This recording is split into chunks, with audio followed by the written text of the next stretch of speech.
I think I'm just gonna sit like this. I'm not gonna bother turning, I'm not gonna bother turning the chair around. I'm gonna move you back a tiny bit. I think he's just come up to join me. I don't know if she knows that I'm filming, but there you go. Also, it's kind of golden hour, so I'm a bit worried that the sun's gonna come in and be blinding me in a minute, but it is also, I just look straight at it. It's also very cloudy outside, so I don't know, we'll see. Anyway, hello, welcome back. This is potentially gonna be, well, this is definitely gonna be the last vlog of me being pregnant. I can tell you that for free because on the day that I'm filming this, I've actually now been and gone past my due date. Because I thought I was running out of time, I was like, oh, I'm gonna have to film this third trimester video after we've had the baby, but nope, he still has not decided to show up, so I'm gonna sit and film it now. And I'm also gonna show you the nursery as well because we have finished it, obviously, like it's all ready and waiting to go. I will show you the nursery now. Oh, I might have to close the curtains because exactly what I said was gonna happen has happened. So can you believe this used to be my old filming room? I'm gonna try and like talk through everything that's in here. So this mirror was from made.com a fair few years ago now. I love this mirror and it was in my filming room but moved it back in here just because it fits the vibes really well. Then this is a sofa bed which is from IKEA. Can't remember the exact one but I'll put it on the screen. It does have this like beige kind of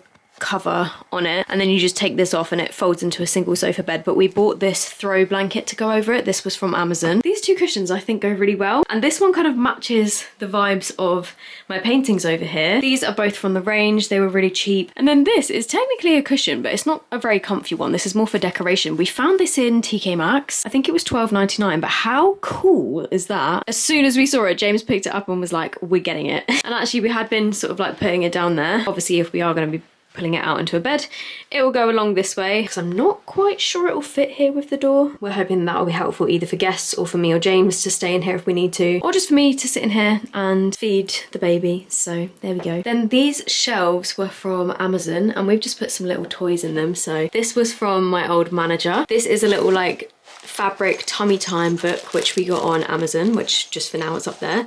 This is a little Pokemon Pikachu rattle which was from our friend G. She brought this back from Japan, which is adorable. This is a bubble tea jelly cat which we thought we'd put in here for now because James's sister actually got this for me for Christmas a couple years ago, but I just thought that was very cute, you know. On this one we've got this little turtle ornament which was from Skiathos, which is our favourite place ever. We have a Goodnight Moomin book which is so adorable. If you didn't know, I'm a big fan of the Moomins. My family are big Moomin fans and my dad read me the actual Moomin books when I was younger. I read me and my brother them before we would go to bed, but I'd never seen these little baby ones and they have quite a few of them. This was one of my toys from when I was younger, which is still in really good condition, and I went through a bunch of my toys and got rid of loads, but this one I thought I would keep for our baby boy. And then, oh my goodness, this shelf I'm having to stand on the chair.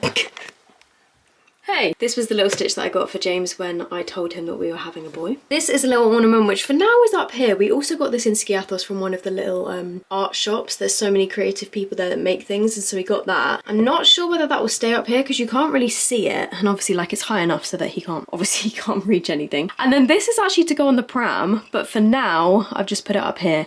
And this was also from TK Maxx, this little whale. It's got like a little mirror, but again fit the theme really nicely. Then this rug was from Wayfair and it actually accidentally matched this throw really well in terms of the colour. This is actually a nappy bin, which is the Tommy Tippy one, which we got as a free gift from the Amazon baby wish list. Like when you sign up and add some bits to your wish list, if you spend over a certain amount you can pick a free gift, and that was a free gift, which I thought was really good. And then these are some little paintings that I did that are, hello you. Oh, I can't just look at you without giving you a little stroke. These are some paintings that I did, which I'm actually really happy with these. I wanted to do something for his room, and obviously don't worry, these are well secured to the wall. We've got a manta ray, and then I think the turtle is actually my favourite. This little turtle, which I did follow a tutorial for this one on YouTube, like a watercolour. Well, I kind of like copied from a picture, I guess, on YouTube, but then the others I just kind of did based off of random images. That's that. This was a painting that I did for James's birthday a couple years ago. You know what annoys me about this? Why did I do, I think that's supposed to be the moon, like there, because obviously the sun is set and then there's a little moon off to the side, but it's really small. And I don't know why I did that, and I feel like that kind of ruined it, but there we go. Then we have this IKEA shelving unit here, which has just got some bits and bobs. These cushions we're going to move into a different room. They're just here for now. Obviously, he's not going to be in his cot for a while anyway, because this is like the cot bed. Because for the first little while, he's going to be in the next to me crib, which is just here waiting to go. It is on wheels, so we're going to move it into our bedroom when he arrives, but just for now, to keep it out of the way, we're keeping it in here. This is from the brand Snooze. Hello, by the way. And it is the Snooze pod next next to me crib. We've not put the mattress sheets on yet. And then these are the bits that kind of attach it to the bed. But these bits zip down and then you can have this bit open so that baby is literally right next to you, next to the bed. And James's cousin had one of these. A lot of people that we know have had one of these and they got on really, really well with it and recommended it. They very kindly gifted this to us, which I'm very grateful for. And once we are done with it, obviously, once we've had our babies, we will pass it on to somebody else that needs it. But this is just ready and waiting to go. Sorry, I keep like jumping. I keep jumping all over the place. So anyway, this is an IKEA shelving unit, which we're just keeping here for now. We've got a washing basket down here, which we can put some of baby's clothes in. There's just a few extra bits in these drawers. Like this is a tummy time thing from Mamas and Papas. Got some cotton wool here, the refills for the Tommy Tippy thing. This mug needs to go downstairs. This needs to go downstairs. This is a scrapbook, which we have not yet started, but I'm hoping that we will. And then we just need to set up the Alexa, and then I have this little night light, which I'm hoping to put probably up here. And we just need to plug everything in. And this is actually made from a dried pumpkin, I'm sure it was. And I got this in Sardinia. This is the name of the artist. Oh, and then for now, this is just in here, but we might move it. This was what my aunt got us when we got Pinky. That is not a child being strangled by a rope. It's supposed to be a dog. And then yeah, like I said, this is the next to me crib. If I just move this out the way. So we ended up getting some wardrobes. Before the last time you saw this room, we had some drawers in here. Also, hi, me.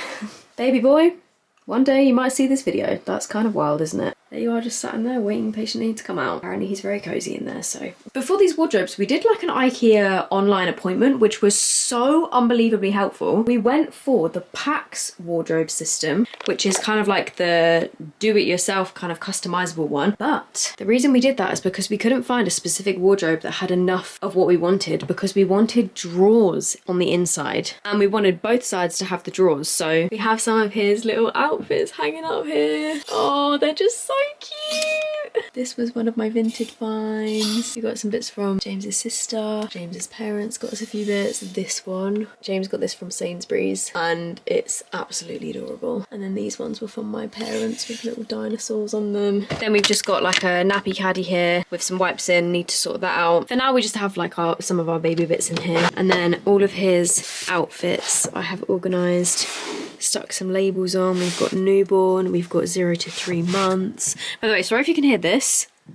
The floor is creaky in here and it's very annoying, but we can't really do anything about it. 3 to 6. So we've got all his little outfits in here. Socks and mitts, muslins, little hats. This hat, how adorable. That goes with one of the outfits that's up there. I'm sure this one was from Tesco. Yeah, I ordered it from Tesco online. But so many baby bits, actually. So many of these we've got on Vinted. And then we've just got some more bits. Obviously, James got him a Manchester United kit. And then some bits for like winter and stuff. And then in here, we have got some baby towels. We've got a dressing gown, some more wintry bits. I've got a little Moomin outfit in there, which is for when he's a bit bigger, which I can't wait to see him in. And then along the bottom, we've just got a shit ton of nappies and baby wipes. So, and then the other side is just James's clothes, but the same kind of layout with the drawers and everything. Oh, and then I forgot to say, I painted on the light thing. What is this called? Like lampshade, light shade. I painted on it. It's the same all the way around, just because we wanted it to look a bit more interesting, match the theme of the room. Like as you can see in the reflection, it matches everything quite well. So this is a changing mat, which obviously is not gonna stay in his crib, but this one was just from Amazon. It's got like a waterproof cover on it. And then this is a cot bed. Where did we order this from? I'll put the details of this exact cot bed down below because it's one of the ones that can then convert into a bed. It came with a bit so you can take off this front part and replace it with like a lower down piece of wood, and obviously you can lower the actual bed itself and it can turn into a bed, I think for up to 3 or 4 years old. And this one we thought was handy because it has the drawers, and so we've just got like blankets and stuff and like the sheets under here, and then the snooze sheets, and then we've got a couple of these sleep sacks which are from Love to Dream. We've got a few of these Love to Dream sleep sacks, so there you go. So, oh my goodness me, what a journey it has been over the past 9-10 months. Where did I get up to in my last video? So if you haven't seen my previous video, it was a pregnancy Q&A where I answered a bunch of your questions, which you left me on the vlog before that one. And then the vlog before that one was like a second trimester update. By the time you're watching this vlog, hopefully the baby will be here already. So I think in my last video I kind of covered everything in terms of the second trimester. I don't know if I mentioned this in that video, but I've written cravings: chocolate Nesquik in capital letters, milk, cereal, I've put any cereal, and then plums, nectarines and fresh fruit, like any fresh juicy cold thing. That's what I was craving at that time. Apparently RIP to the chocolate Nesquik and all my favourite cereals, because there's been some updates in the third trimester. So in terms of my third trimester, let's get it started. So I've written at the 28-week appointment, sugar in urine. Basically before every midwife appointment they do a urine test, and she said that there was 1+ glucose in my urine, which basically it goes from trace of glucose 1+, 2+, 3+, 4+, going upwards. And so obviously she said if there was just a trace in urine, and sometimes 1+, it can be like if you just had something sweet right before you've done your urine sample. However, she said it's likely that your body would be able to kind of process it okay, and you wouldn't get that 1+. If anything, you'd have a trace of glucose in your urine. And so she did say, oh okay, because there's 1+ sugar in your urine, we'll test you again in a couple weeks time, and if there's still glucose in your urine, we will test you for gestational diabetes. I don't know why they didn't just test me at that point, but hey, I'd still been eating Cocoa Pops and like, you know, cereals for breakfast and stuff. And then my blood test had come back that my iron levels were slightly reduced,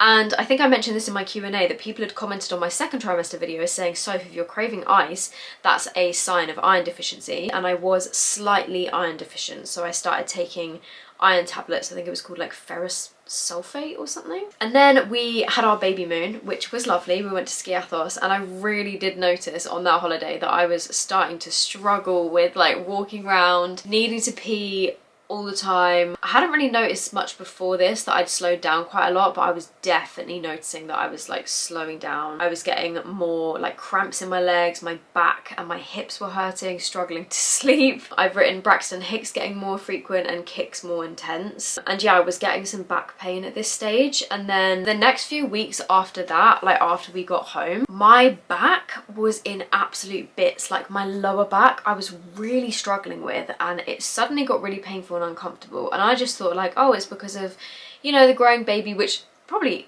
was a factor as well. I've written hiccups are a pain. He was having hiccups all the time. And then I've written more hip and rib pain, peeing more, back hurts, can feel him in my sides. And I've put, and wow, bump has got wider. So I was oblivious at this time. Basically, the baby was lying transverse, which they told me at my next appointment, which means that instead of lying kind of like this way, he was lying this way. So like his head was here, his legs were here, or like his head was here, his legs were here. They basically said it's like he's lying in a hammock and his back was against my back. So they think that he was back to back with me, which was what was causing the pain, because if his back, like his spine and his like bony bits are against my bony bits, apparently it puts more like pressure on it. And also with him being sideways or like transverse, that also like puts more pressure on my back. So that is why I was having such bad back pain apparently. And then the next update I've put is my 31-week appointment, and at my 31-week appointment I had 3+ glucose in my urine sample. So straight away they were like, okay, that's not normal. And so at that point they were like, we think you have gestational diabetes, but we need to confirm it. I was never offered the regular gestational diabetes test where they make you like drink a drink in the hospital, because I didn't have any like family history of it and I didn't have any symptoms. And to be honest, I don't really think there are that many symptoms. I think one of the symptoms they said is feeling really extra thirsty, but I don't think I had that. I've just been extra thirsty my whole pregnancy. And then I've written iron tablets causing crazy reflux and constipation. I was getting such bad acid reflux that it was making me sick a couple times. Like I would roll over in the night and then suddenly like all the acid would come up my throat and I could like, it was going into my mouth. And it wasn't me feeling nauseous, it wasn't the same feeling as HG, it wasn't to do with like the pregnancy nausea, it was literally just the acid coming back up. So then they told me to reduce the dose of the iron tablets, and I started taking Spartone, like liquid iron instead. I got the apple flavour ones, which taste really nice. They just taste kind of like apple juice with a slight metallic taste, but they're not bad. And then I put getting gestational diabetes test, baby is transverse and back to back, told to look up spinning babies, and I put cause of back pain. We went away for the weekend and I barely slept due to back pain, uncomfy bed and peeing all the time, long car journey, uncomfortable, back hurts when I stand or sit. So that weekend we went up to Manchester for James's aunt's 60th birthday. By the time I got home from that weekend I was so miserable because my back was in bits, and I think from sleeping in this uncomfy bed when we were away, I couldn't get comfy, I barely slept. I was getting up all the time to pee in the night, and also just like the long car journey as well, like being in the car was uncomfortable on my back. And I remember I got home from that weekend away and I just burst into tears because I was like, oh, I'm so tired, I'm so uncomfortable, like I'm so overwhelmed. And obviously it was nice to see James's family, but it was just like the travel situation, the bed situation. But again, at this point, like for the whole of my 3rd trimester, I was still taking my Zomvia. I did try and come off them, but then I would start to feel sick in the evenings again. So I stayed on them until a few weeks ago. I ran out of my prescription and I thought, okay, I'm just gonna try and not take them because I didn't feel nauseous anymore. So I stopped taking them and I've been fine with like my eating and stuff. So, and yeah, I hadn't been being sick. So I came off my Zomvia actually and I've been fine, touch wood. And so then I did a whole bunch of exercises. I went on the website for spinning babies, but I think you have to pay for the stuff. So I just googled like spinning babies exercises. So if you do the same thing, you will see that one of them is like hanging off the sofa on your elbows, which is very difficult when 1, you're weak like me, and 2, you're heavily pregnant. But I did some of those. I also did, what else did I do? I was like bouncing on my yoga ball, doing some different exercises. And another one where I think my legs were up on the yoga ball and I was like on the floor like that. I don't know, just have a look at spinning babies because I did a few of those. And then we had a 32-week scan and for the first time ever they said his head is down. And we were like, sorry, wait, did you just say his head's down? They were like, yeah, his head's down. And me and James were so shocked. In every single scan that we'd had since the very beginning, they told us that he was upside down. So he was breech. Oh, okay, I've written spinning babies exercises, figure 8s on my yoga ball, hands and knees. Oh yeah, so I did quite a lot where I was just like on all fours, kind of rocking back and forward inversion, etc. Been testing my own urine glucose levels and not good. Suspected gestational diabetes. Cancelled Cardiff weekend, acid reflux still waking me up. Okay, so at this point I was still waiting for an appointment to get my glucose testing kit, which is where they basically said instead of doing the GD test like usual, once you're past I think 28 weeks, they then do the finger prick testing instead. So I was given this kit, which I still have now. This is what I test with every day now and I've got used to it. But this kit where there's like a little needle thing and you press a button and it stabs you and then you squeeze your finger and it draws a bit of blood, and then you put these strips into a machine and put the droplet of blood onto it and it tells you your glucose levels in your blood. And for my particular hospital, they wanted my fasting readings to be under, I think it was 5.6, 5.4. So like my morning readings. So every day when you wake up, I would have to do the finger prick test before eating anything at all. So that's your fasting reading from like not having any food overnight. So that one, they want to be under like 5 point something. But mine has never been over. If anything, mine were like a little bit under. It was like they want it to be between 4.0 and 5.6, I think it is. But all of mine have been slightly under. And then when you eat your breakfast, lunch and dinner, an hour after eating, basically, I had to test again. So testing 4 times a day, which my fingers are a little bit sore, I won't lie. And I was so nervous about having to do that because I'm not very good with like needles and blood and stuff. And they said to me if I get 3 high readings within a week, so after eating they want your readings to be below 7.8. And if you got 3 readings within a week, they said that would confirm gestational diabetes. I had 3 high readings within 2 days. And so immediately I called them and I was like, look, I've had these 3 high readings. And they said, yeah, okay, that confirms it. You've got gestational diabetes.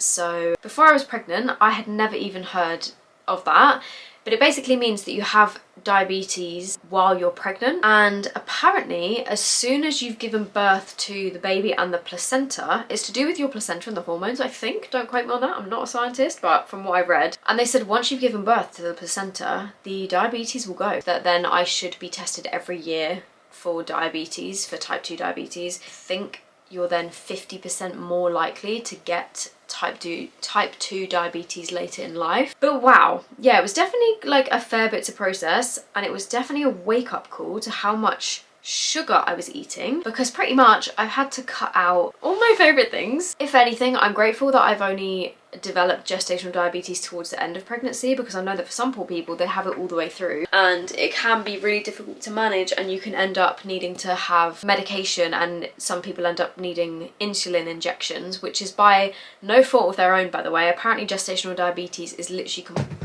is for a lot of people it's random. It's literally just to do with your hormones, and they said to me like it's not anything that you've done wrong, it's just one of those unfortunate things. So yeah, obviously no more Cocoa Pops, no more bubble teas, no more desserts, no more sugar, limiting like fruit intake, whereas before I was eating a lot of fruit and I really miss having loads of fruit. You have to limit your carbs, potatoes and anything like breaded and bread. What else? Like breakfast cereals, a lot of them have been like a no. I am having cereal at the moment. I tested about 10 different types of cereal and I managed to find one that works for me. Actually 2 different ones.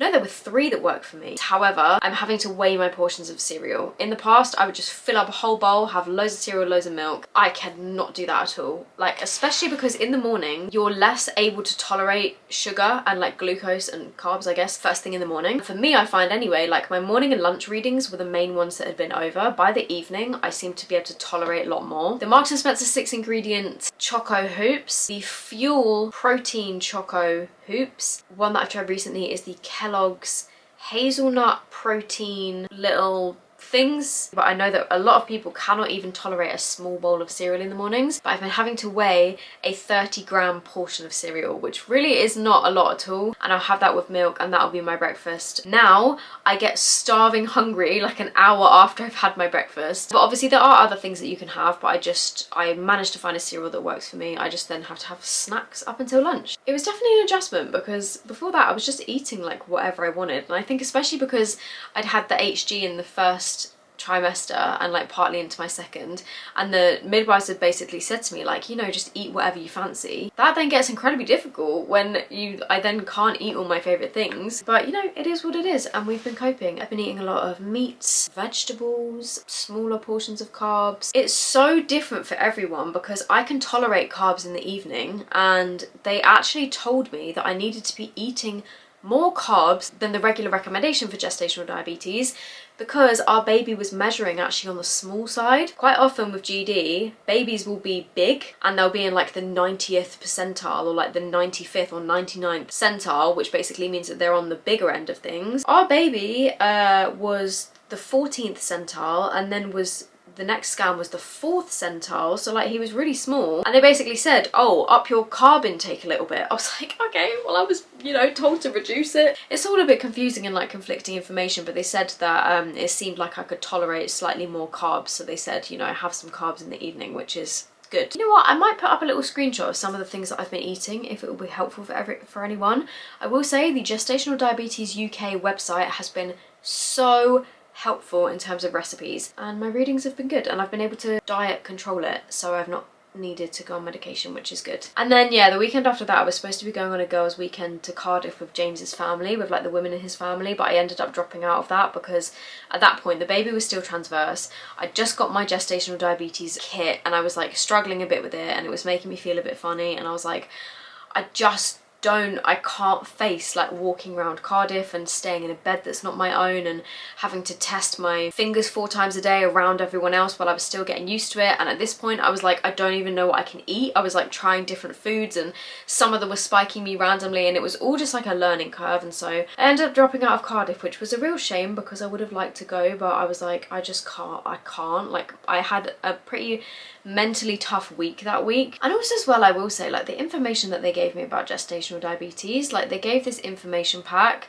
and I opened the first page and it was literally just like bam, all this like scary information of like all of your risks and increased rates of certain things, and I was just like, I opened that and just cried my eyes out because it was such like a scare. And I don't know if maybe they do that to scare you into like taking action and really controlling your diet and stuff, but it was just horrible to read. Like it was quite a scary time, and so yeah, I was mentally struggling for a fair bit when I was first diagnosed, and it was just a lot. I've really got used to it now. Forgot to say, I'm also walking after every meal. Actually with my lunch I don't tend to, but after my breakfast I definitely have to walk and have a big glass of water, otherwise my readings will still be over with a 30-gram portion portion of cereal. So yeah, we have this like walking machine stepper thing from when James used to stream, and every morning after breakfast I'll have my breakfast, then I'll have a big glass of water because apparently that helps to kind of like reduce, I guess it like dilutes the glucose levels in your blood. And then they say that walking and like exercise can really help to reduce it as well, which is so true, because on days where I've not walked, my readings will be over. If I have walked, which I do most days after my breakfast, then my readings are generally fine. And same with after dinner, like we'll have dinner and then we generally will either go out for a walk, or if we're sat watching TV,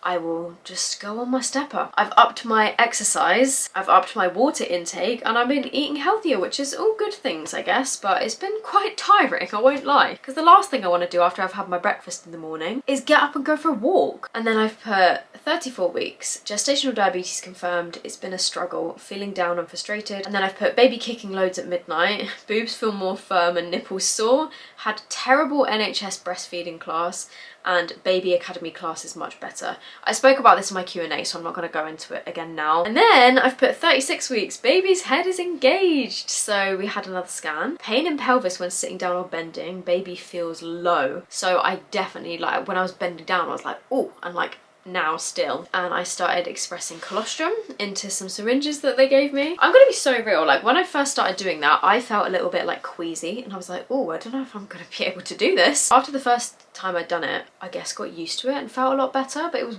a very weird experience. Managed to get a fair bit, which is good, because they say, especially with the gestational diabetes, God, it's got so dark. I'm just gonna open the curtains again. I don't know if that will help much, but yeah, sorry, it got really dark in here. Yeah, apparently with gestational diabetes, they like you to be able like have some colostrum because it can help with the baby's glucose levels, because after he's been born, he's gonna have to be tested, I think over the course of 8 hours. They do like a heel prick test and test his blood sugar levels just to see if like he's all okay. The scan showed baby has gone back up slightly in terms of percentile. Oh, from 4 to 14%. Okay, so he did get slightly bigger. I think I got them mixed around earlier. Low iron stores, so back on the stronger iron tablets. Diabetic consultant said fasting readings are low and to increase my carbs in the evening and have a snack before bed. He was like, what's going on here with your low readings in the morning? I was like, I don't know, I just wake up and take my blood and that's what they are. I thought that it didn't really make a difference if you weren't on medication, but he seemed to think that I should up my carbs in the evening and have a snack before bed. So that's what I've been doing and they have been slightly better, so that's good. And then I've put baby must have moved because pain is less in my pelvis. Getting very uncomfortable to sleep and up 3 or 4 times a night to pee. Legs and feet swelling. Shooting pains in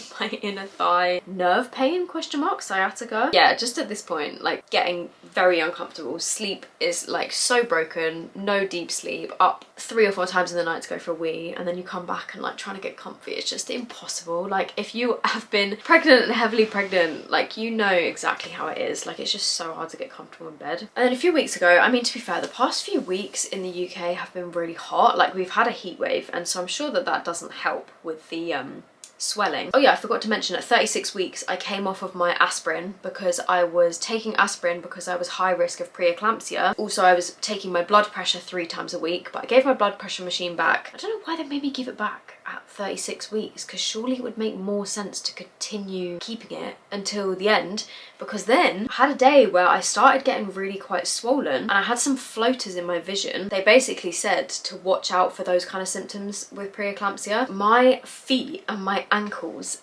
got so swollen. So I called the midwife and they said, yeah, you need to come in like as a precaution. So then we had a day where we were in, or like an afternoon where we were in hospital, and they put all like the monitors on my belly and everything. Basically after all of that they said everything is fine, but you did the right thing coming in. But on that particular day we packed all our hospital bags because we were like, if I've got pre-eclampsia, I was worried that we were going to go into hospital and they were going to say, you know, like we need to get him out now. And so we had all of our hospital bags in the car, kind of like half expecting that that was what was going to happen. But no, all was good. So that was good. And they did like blood tests and everything and they were all fine. So, and then from 38 weeks, I basically was like, okay, cool. I'm ready to have this baby now. Like, I'm over it. And so I started doing everything. All these things that they say, like try this to induce labour. I have tried them all apart from dates and eating a whole pineapple because of the gestational diabetes thing. I have had like a few pieces of pineapple, but like I can't eat a whole pineapple. I've been trying 3 lots of raspberry leaf tea a day because raspberry leaf tea is supposed to help like supposedly tone your uterus or something, I don't even know. I've been doing pressure point massages, you can look those up. So many hip rotations, figure of eights on my yoga ball, doing labor inducing workouts on YouTube, listening to labor inducing meditations, which are very nice and relaxing. Clary sage oil, people said to sniff that. Been doing that every day. I've been getting James to do some pressure point massages on my shoulders, and I've fell asleep listening to labour meditation. And on the first day that I did all of that in one day, I woke up in the night and I had contractions, and they were getting closer together, they were getting more painful, and they lasted for a full 3 hours. I started timing them, and I would say they felt like period cramps kinda, but also my belly was tightening at the same time, so it was like more than any Braxton Hicks I'd had. Because they were getting closer together and the pain was slowly increasing, I was like, this is it, I'm in labour, everything I've done has worked. And so I then ended up falling back asleep while I was timing the contractions. The next day I woke up and they'd kind of faded away, but I had my breakfast, and then the contractions started coming back for like a solid hour, and I was like, oh my god, I'm in labour, I'm gonna have this baby today. They faded away and disappeared and never came back. But at this point I'd said to so many people, oh my gosh, like I think I'm in early labour, I'm getting contractions, like they're getting more painful, I'm timing them, they're getting closer together. We really got our hopes up on that day, and then it just disappeared. And then I think I had a midwife appointment that week, and they were like, oh, it sounds like things, you know, could potentially be happening, but they also said that it could be false labour. There's something called prodromal labour, I think it's called, which is basically the symptoms of labour, but it's just your body preparing for labour, and it actually turns out to be a false labour. And I think that that's what that was. So from that point, I was like, oh, well, surely I'm gonna have this baby in the next few days. Like, obviously, duh, he's gonna come this week. And then I was having like sporadic contractions throughout the day, but they never came back and they never like progressed. And then about a week later, the same thing happened again. And then a few days went by, and there was no sign of baby, and I was like, oh, I was still doing all of the things that I said. And then it happened again, but this time round it was from 7 p.m. on one day, and then as I was asleep that night I got woken up by the pain of the contractions, and they were getting more painful. It was more painful than the first time that happened, and I was like, oh my gosh, okay, I think this is it. Like, it was actually getting painful to the point where I was like breathing through them, and again I was like, oh my god, I'm in labour.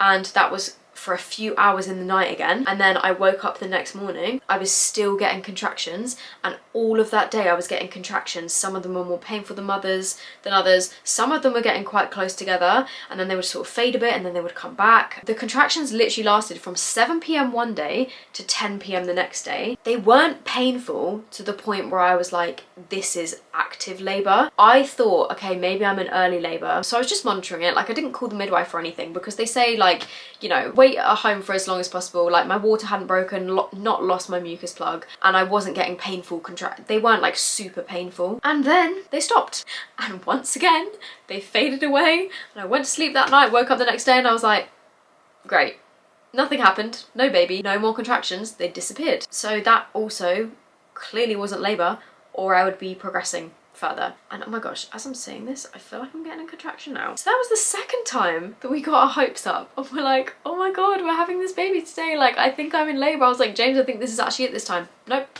didn't happen. And then I've put in my notes, ravenously hungry. So from that point onwards, I've been so hungry, like I've literally been snacking all day. And I've put trying everything, raspberry leaf tea. I made some okra water, which if you Google okra water, it is the most vile, slimy liquid that you make by chopping up okra and soaking it in water overnight. And oh my god, it was so disgusting. Did nothing. Pregnancy yoga, labour inducing exercises, the mile circuit I've done.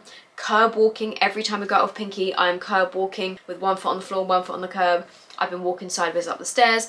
I've been doing deep squats. I tried doing Just Dance, as in like the dance game. I've been meditating, I've been doing clary sage, I've been doing pressure points. I have been doing everything that they suggest. And then I still get people commenting on TikTok like, oh, just eat a pineapple. I ate a pineapple when my baby came out a few hours later. And I'm like, I'm so happy for you that that worked.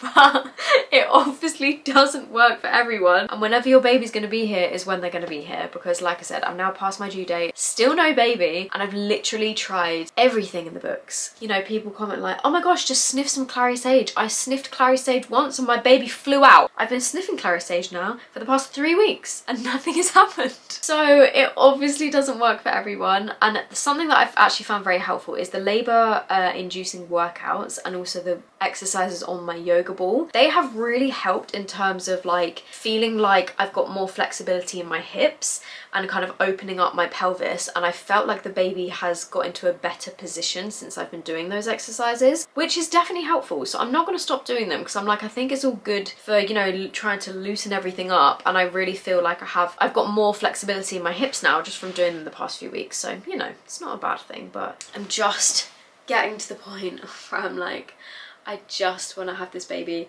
And I won't lie, the past week has been pretty tough mentally and physically. Like, I'm in pain with my hips. I keep getting these nerve pains where when I'm like up and walking about, I'll get like a shooting pain either in like my bum or my hip or the side, like inside of my thigh. And I know that I'm not going to sleep well when the baby's here.